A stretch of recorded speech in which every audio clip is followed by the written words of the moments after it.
So today's daf is Samach Hey, and we're up to Amar Le Rav Huna Bered Rav Yeshua Rava, which is almost at the Mishnah. We're just 4 lines shy of the Mishnah, 3 lines shy of the Mishnah, the second of the wide lines down from the top of the page. Now, Abai says, if you recall, that if there's a language of either Gdola or Ketana within a family group or unit, then we have no suffix about the middle bas, in other words, the emtsois. She's not called neither a Gdola nor a Ketana. She's called by her name. So the Gemara asks about the following analogy. Va Pesach, a person took a neder in which he said that he would be enjoined from having benefit from so-and-so ad pnei ha-Pesach. And on that we had a machlokas tanoim, whether or not the neder is chal up until the beginning of Pesach, the night of the Seder, or beyond. And the Gemara says that case is the chikas achas dami. You know, when you talk about a unit of 7 days that form one unit, that's exactly parallel to Abai's discussion about a family that has 3 daughters. And Abai's point was that when you have a family of 3 daughters, there's no confusion or ambiguity regarding the middle of those 3 daughters. And therefore, there should be no ambiguity by parallel in the case where you have 7 days that form one unit. And yet, despite that fact, pligi, we find a machlokes, which includes the emtsoi, meaning the middle days. It's not just that, according to one Tana, and the Gemara went back and forth, which Tana holds what, that it's usher on the first day. According to the second Tana, it's usher on all 7 days, because each one of the days of Pesach is included in that suffix. But according to Abaye, the middle days between the first and the 7th are not to be included in the suffix, because that's called emtsois. And therefore, in the case of emtsois, you call it by its own name. No one would use an ambiguous language when it comes to the emtsois. So we see clearly, says the Gemara, this is Rav Huna's argument, that a person, even when he's talking about the emtsoi, the Yom emtsoi, he might use a language like ad pnei ha-Pesach, which is ambiguous, and he might be referring indeed to those emtsoyos, and that's against the principle of Abaye or Malay. So now Rava responds to Rav Huna's argument with the following answer: Hasam, with regard to the case of a noder who took a neder with the language of ad pnei ha-Pesach, there's no question in anyone's mind that when a person uses the language Pnei HaPesach, he's referring to the days that came before the first day of Pesach. Or alternatively, there was no question that he means all the days until the end of Pesach. And it's very possible that everybody would agree that you would never call the middle days Emtsoyim by the word Pnei. The word Pnei Pesach would never, ever be used to describe the middle days. Either he means all 7 days, or he means till the first of 7 days, and therefore we support Abai. So what then is the machlokes between Rav Yossi and Rav Akiva? Belishna di alma kol mifligi. The machlokes is how to interpret the words of a person who took a neder. Marasover, according to Rabbi Meir, when it says ad pnei Pesach, it means ad kame Pesach, until the beginning of Pesach. And therefore, immediately with the beginning of Pesach, the neder is batal, it terminates. Umar, but Rabbi Yossi Savar, that what's the meaning and the mashmos, the translation of the words ad pnei Pesach, ad de mifnei Pesach, until Pesach goes out, until it terminates. And therefore, the neder is chal until the end of Pesach. But everybody agrees to Abaye that a person would not use this ambiguous language to refer to the emtsois. The question is, did he mean ad kame pischa, or did he mean ad de mifnei pischa? And that's a question of how to interpret the hafla, the language of the name. And this brings us to the Mishnah here on Daf Samachet. Ha'omer li'isha kidashtich. A man says to a woman that I was makadesh you in the presence of two Eidim. We'll see later on that these Eidim are no longer available for questioning. And the Yomer lo kidashtani, and she denies the whole story. I was never married to you. So now, as far as he's concerned, you have a shavia nafshi chaticha disura. And therefore, who also Bekrovo said he's not allowed to marry her close relatives, her mother, her sister, her daughter, her granddaughter. But Vehi, she never accepted his claim, and we don't have two Eidim in front of us, and therefore Muteres Bekrovo. She would be allowed to marry his relatives, his brothers, his father, his son, his grandson, so forth and so on. Even though if there were a Kiddushin, she would not be allowed to marry them. Another case, he Omeres Kidashtani. Now it's not he, the Makadesh, who says that he was Makadesh, but rather she says to him, "You married me." Vehu, and he denies the whole story. So once again, it's going to be the flip side. Who mutar b'krovoseha? He never accepted, and there's no objective Eidim testifying that he married her. So he's allowed to marry her relatives, her sister, her mother, etc. But vehi, she has an emunis for herself that shavia nafshe, and asura b'krovov, she cannot marry any of his relatives. Now, the question here is the following. What does it mean she can't marry his relatives? She can't marry anyone on the face of the earth because, according to her own admission, she's an Eishes Ish. So why did the Mishnah just point out that she can't marry his relatives? And this is the question that the Lechem Mishnah raises. And the Karban Nesanel, who I believe lived about 100, maybe 200 years after the Lechem Mishnah, he writes that we're talking about a case where the Makadesh himself died, and therefore she's no longer an Eishes Ish. The question is, can she marry his relatives?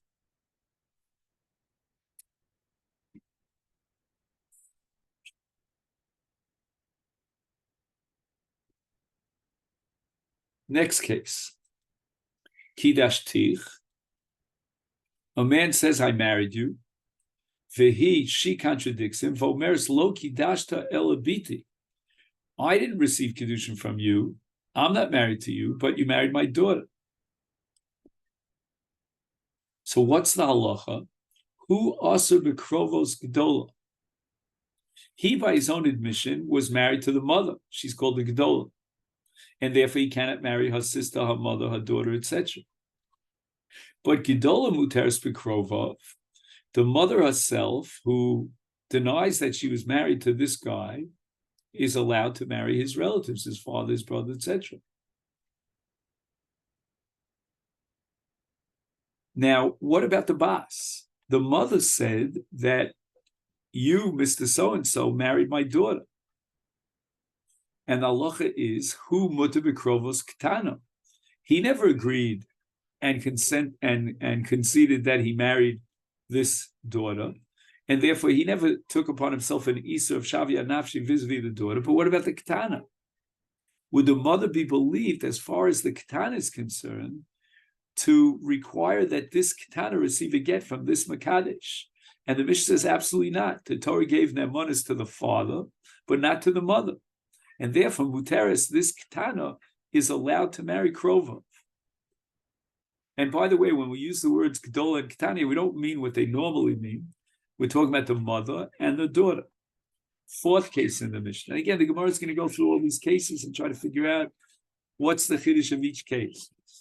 He says to a woman, Kidashti espiteich, I married your daughter. He omeres, she contends, no. Lo kidashta ela osi, you never got married to my daughter, you got married to me. Who asur b'krovos ketana, he by his own admission was married to the daughter, and if he can't marry any of her relatives, uktana muteres b'krovov. However, even though he says he was married to her, she can marry anyone because he doesn't have any eidim to testify that he married this girl, the ketana, and although he's also b'krovos, she's allowed to marry his krovos, and for that matter, anyone else. Who mutar b'krovos gedola. Now, Memela, he's allowed to marry the krovos of the gedola because he never took upon himself an Easter. He never conceded or testified that he was married to the mother. He only claimed he was married to the daughter. Who gedola, but what about the mother? Asura b'krovo. She says that she got Kiddushin, she received Kiddushin from him. She cannot marry his relatives. Now the Gemara starts by analyzing the Mishnah. Omer leisha kidashtir. He says he married her. She denies the story. He's not allowed to have any relationship with her krovos, but she's allowed to marry his krovim. And if she says that you married me, and he denies the story, then he's allowed to marry her krovos, and she is not allowed to marry his krovos. So the Gemara says, why do I need both of these cases? Basically, it's one premise, one principle that underlies the entire Mishnah, and that is a person is believed vis-a-vis himself, based on his own hodah, but he's not believed for anyone else until there are two Eidim that objectively testify. Utzricha. The Gemara says we need both cases. If the Mishnah would have only told us that a person is not believed to create an Isra on someone else based on his own confession, his own testimony, I still need the case where she says Kidashtani, to establish that she's not believed. Why? If the Mishnah would only tell us that he's only believed for himself, but not for her, we would have thought that a person could be believed even vis-a-vis the sheni for someone else through his own testimony. But here's the exception. Why isn't he believed in the case where he says he married her? A man is allowed to marry another woman.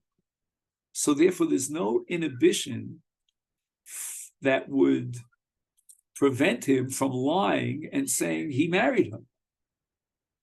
And even though he won't be able to marry her krovos, that doesn't really impress him. So we have no proof in a positive way to establish that he's telling the truth. And therefore, Mikri V'Omar. It's like very easy for him to roll out of bed one morning and make up a story for whatever reason that he married this woman. But look what's at stake when a woman says, you married me off. She won't be able to marry anyone else until she gets a get. She's going to be an aguna all her life. Ema, maybe we should say, if she wasn't telling the truth, she would never utter those words and testify that he married her. Because as a result of that testimony, she generates an Isa for herself. She can't marry anyone. He can marry someone else, but she cannot. Is therefore, maybe she would have nemanus, and we believe her based on this umdana that establishes that she's telling the truth. And now he can't marry her relatives, even though again he never accepted her testimony when she testified that he married her, and therefore l'shitaso he's allowed to marry her mother, her daughter, her sister, and so forth. But nevertheless, we have a strong push to believe her when she says that he married her, because if she's lying, look at the implications of her admission. Kamash Malan, therefore the Tana wants to teach us that her testimony that she's married off to this guy does not generate any Isser for him on her krovos, despite the logic that compels us to believe that she's telling the truth.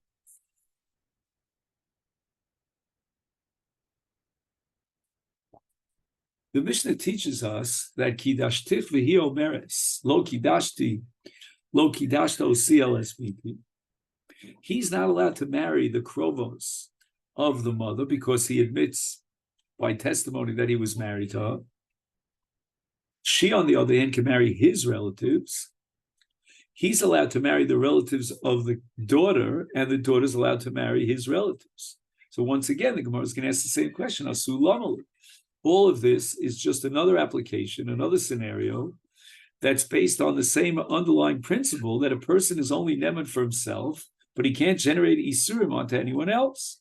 So therefore, he can't generate any isurim on her, right? And therefore she's allowed to marry his relatives, and she can't generate any isurim on her daughter, and therefore she can marry his relatives. It's true.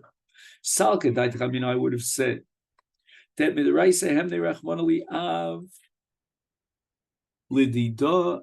I'm sorry, and midarabanan hemnu lidida betitzar brata bedibure kamash. The Torah believes the father to testify that he married off his daughter who's a ketana, and this we derive from the pasuk in Kitei Asbiti Nasati Lisha Zel Isha. And a father was granted by the Torah special nemanos. In fact, the Gemara was wondering back and forth, if you recall, in yesterday's daf, whether or not a boel would be chayev skila. And now I might raise the following possibility: even the Torah didn't give and grant the same power of nemanos and authority to the mother, but nevertheless, maybe the Rabbanan created a din that's parallel to the din d'oraisa with a father to the mother. And with regard to the mother, she's granted midrabbanan nemanos to say that she married off her daughter. The daughter, therefore, titzavrata, she now can no longer marry his relatives, meaning after he dies, and during his lifetime, she can't marry anybody. Mashmala, no, that the Rabbanan did never make such a gzera. And if the Havamina were correct, and the Rabbanan did give the mother nemanos ligabi the bas, then that would mean that the Rabbanan created like a kind of a gzera, and the Torah gave authority to the Rabbanan to institute isurim. Then the Mishnah says, Kidashti es piteich. He says he married off the daughter. He married the daughter, and she denies it. But the mother, right? But she says he married her. Hasulamali. Once again, same principle applies. A person is neman for himself, but not for others. Cannot generate an isur on others. Our answer is Aidi the Tani Ha, Tananami Ha. You're right. There is no Kiddush at all. But the Tana has a certain literary style in which Agav, once he mentions a certain din, then Agav, he'll mention a different din, meaning a different scenario that is predicated on the same principle, on the same premise, without a Kiddush. Itmar, now we have a very ambiguous machlokas between Rav and Shmuel. Rav Omar Kofin, the word kofin means we force the Baal to deliver a get. Ushmuel Amar Mavakshin. We can't force him. We can only request of him. What's the case? I mean, Rav and Shmuel are up in the area. Ilema Reisha. If this is referring to the Reisha where he says that I married you, she denies that she married him, that's impossible. Because the Tana says that she's allowed to marry his relatives, meaning she has no Isur at all. He cannot generate an Isur on her. Is memela lav kofidi for lav mavakshanika. She doesn't even need a get. She can marry anyone. She's muteris. His testimony has no impact on her, and therefore neither language of Rav, of Kofin, nor of Shmuel mavakshin is appropriate. Ella as-sefer. We have no choice but to refer to the Sefer, where she says that he married her, and L'gabi Atzma she's believed, and she can't marry anyone until he gives her a get. That makes a lot of sense. Now the question is, well, he doesn't have any Isur. He never admitted that he married her. Should we force him to deliver a get? Because otherwise she'll remain an aguna. So the Gemara says, Bishleim, I understand mevakshim. L'chai, the word l'chai means I can understand. It is perfectly logical to accept the shita of, who is it? Shmuel, who says mevakshin, meaning he has no obligation to deliver a get. We can't force him to deliver a get. He holds that the whole story that she told that he married her is bunk. And her hodah could not impact on him. Ella Kofin, how do we understand Rav's position on mine?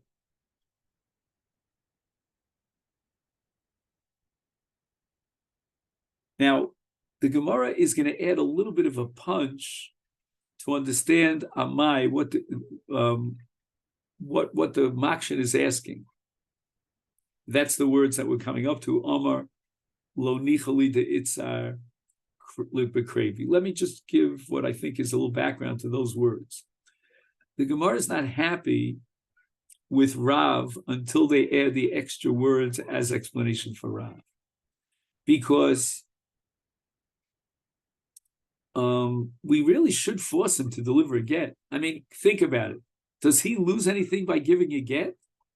She's going to be an aguna all her life.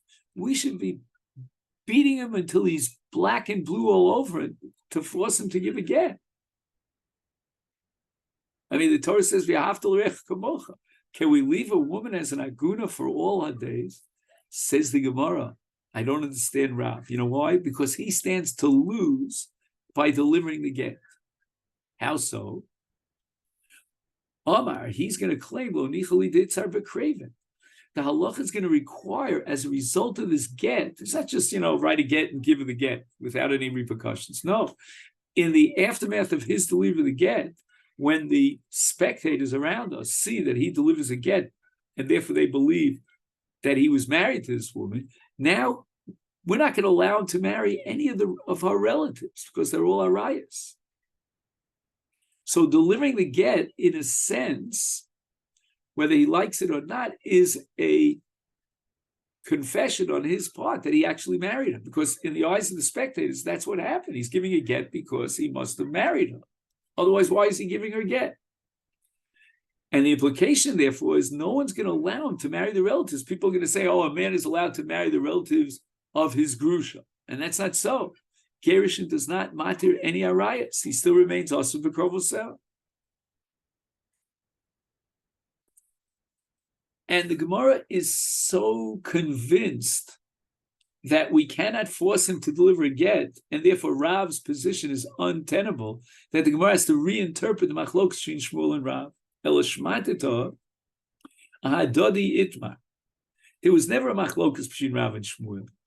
They both made their statements simultaneously.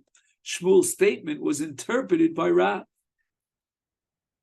Amar Shmuel said, Mevaksha mimenu. When she says that he was Makadish her, then we're Mevakish lite get. We're asking him to overlook his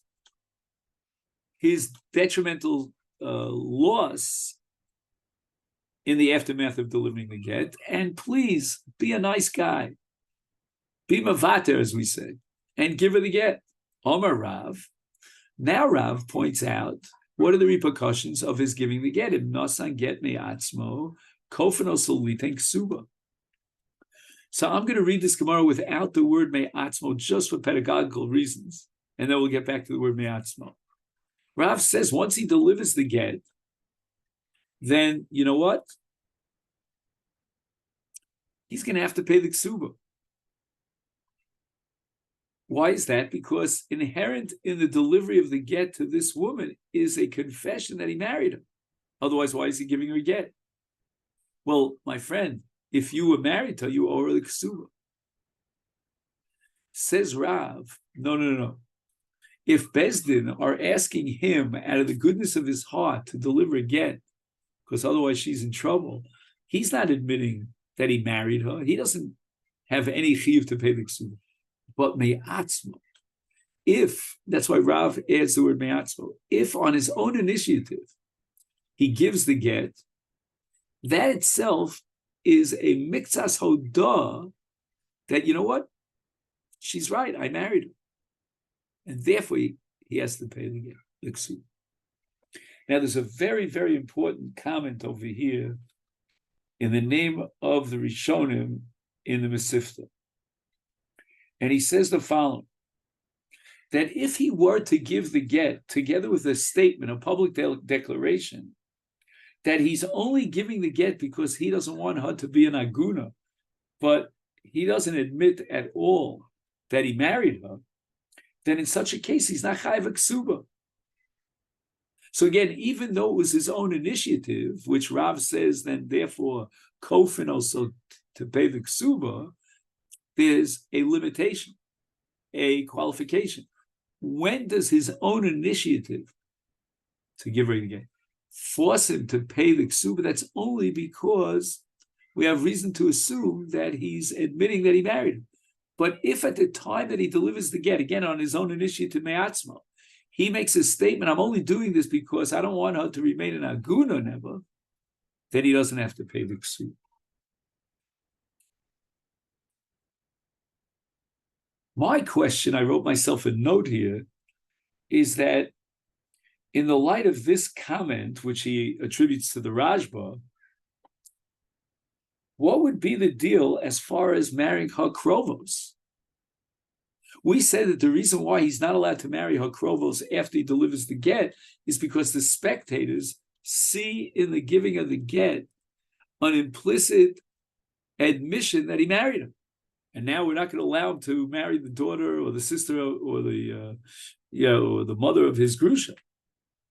But what if he made that statement, which the Rashba says is not going to be mechayiv and ksuba, and he declared openly that I'm only doing it for her sake, I don't want her to remain in aguna all her life.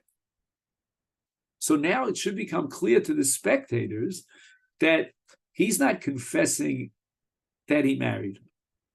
And perhaps then, according to the Rashba, he'd be allowed in such a case to marry her kronos.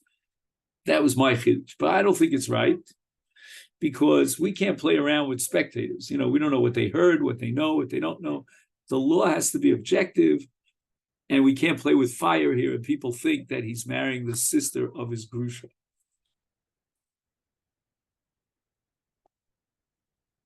Itmar Nami, the Gemara now quotes a piece from the Beis Medrash that would prove that this is the interpretation of Rav's statement. Omer of Achabar Adam Rav, Amri le Omer of Achabar Adam Rav, Hamnun Rav, Kofin umevakshin. Tarati, how could it be both Kofin umevakshin? Hachi Komer. Mevakshin mimenu lite get. We beg him, so to speak, to deliver get, to be matir, to marry anyone else, but we can't force him because he's going to suffer the consequences.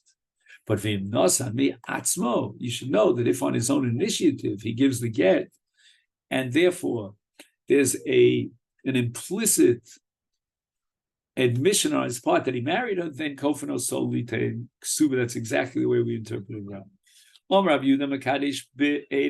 Wow, we're about to enter into literally, I'm not being dramatic about it, one of the most famous sugyas in Masechet Kiddushin and probably in all of Shas. And by way of introduction, let me just say the following. And Reb Chaim Brisker used to make a big deal about this. There are two categories of edus.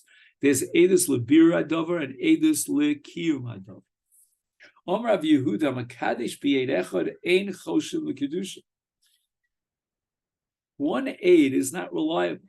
And even if the Torah requires for Kiddushin, edus birur, like it does in Dini Mamanos, and we derive from Davar Mimamon, that just like in Mamanos we require two edim, al pishnayim edim yoked davar, so too, Kitira ba'ervis davar and arayis, we require two edim. That's all a bira davar, I grant you.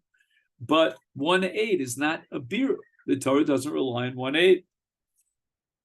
And therefore, Rabbi Yehuda says that Ein Choshen L'Kedushin, not even L'Chumra, we're not even going to require a get. She remains B'cheskas Pnuya. And the Chiddush is, we're not going to say that the Eid Echad is half of two Eidim, and therefore he creates a Safek. In other words, two Eidim is a Vaday, and Eid Echad is a Safek, and therefore Mitzad Safek, we're not going to allow her to get married until she gets a get. No. Eid Echad is zero. I know that that's a problem, because if Eid Echad is zero, then 0 plus 0 equals 0. So what do you get by adding one aid together with another aid? Okay, fine. So we have to say that two aidim is an entity unto itself. Now the Gemara has a suffix. Boy, mi name Rabbi Yehuda. Shneim modimai. What happens if I don't need the aid as a birur? Because both he and she admit that there were Kiddushin. So now the Gemara is getting heavy into the issue about what is the nature of the requirement of Eidus in Kiddushin. is it Eidus Levira Dover, in which case we don't need anything more than their admission, because if they both admit it, then that's a clear-cut bira that he married her. Or should we say no? That to generate a chalos ishus, you need what the Torah defines as a Masechet Kiddushin, and for a Masechet Kiddushin to be valid, we require Eidus Lebira Adova. And there's no Eidus Lebira Adova. I'm sorry. That was a very bad mistake. Or do we say no? The Torah requires to Eidus Kiddushin as Eidus Lekiyum Adova. We may be absolutely certain, and we have a video that he gave her a kesef and said her Eid Mekudeshli, but there were no Eidim, it's just a video camera, then that's not Eidus Lekiyum Adova, that's Eidus Lebira Adova. And the Gemara thinks that maybe we require Eidus Lekiyum Adova in Kiddushin. Like my Rebbe said to me, Rav Salvechik, under the chuppah, he says to him, I want you to point these two Eidim. And the reason why he required of me to appoint these two Eidim is because in Kiddushin you need Eidus Lekiyum Adova. And Rabbi Yehuda vacillated about this. In Velo Varafia B'yon. Sometimes he would say yes, and with Choshesh L'Kiddushin, sometimes he would say no, it's not Kiddushin at all, and he didn't have a clear-cut answer. Itmar, Omar Rav Nachman, Omar Shmuel, what was unclear to Rabbi Yehuda was clear to Shmuel. Until we have two Eidim, even if both he and she admit that there was a Kiddushin, not enough. She's still a Pnuya. There's no Kiddushin. Even though in Hilchas Bira we have a clear-cut Bira, that's not sufficient. We need Eidus Lekiyum Adova. And the opponent to this sheet of Rav Nachman in the name of Shmuel is going to be Rava. And Rava is going to take a position which La Halacha we're going to reject. It's one of those rare occasions that we reject Rava. But Rava is going to take the position of Hani Sahadi Shak. What's the language? It's going to come up in the Gemara. I'm sorry, just 1 second. Olo Ivri Sadi El Shaka.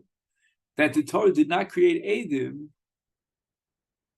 except to prove something and make sure there's no sheker.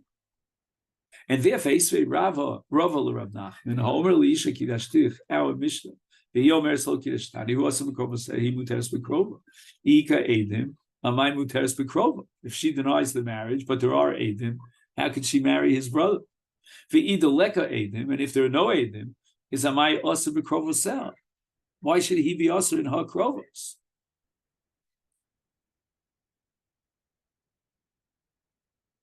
In other words, what Rav is saying now is either leka Eidim, there were no Eidim to witness the Kiddushin. He's saying, I married you. Okay, fine, you married him. But who was there to see the marriage? There was no one around. I married you beini levein atzma. And therefore, there's no Kiddushin. So why, even according to his own admission, should the Baal be also bekrova sell? What it rather means is that there was one aide who testifies that Reuven married Leah, but Leah denies the whole story, and she's makish the aide. And now says Rava, the Kiddushin Achal, not for her, because she doesn't have to believe the aide, she's makish the aide, and that's fine. She can marry his relatives, but he can't marry hers. Why? Because the Kiddushin is Chal, because we had one aide who witnessed the Kiddushin. And we have reason to believe that as far as he's concerned, he's never an atzmo, so there's no question of birur. And as far as establishing the Kiddushin, we have Eid Echad. So Eid Echad is fine in a place where we have an independent birur. And that's against Shmuel, because Shmuel says Eid Echad is not fine, you need two Eid. The Gemara rejects Rav.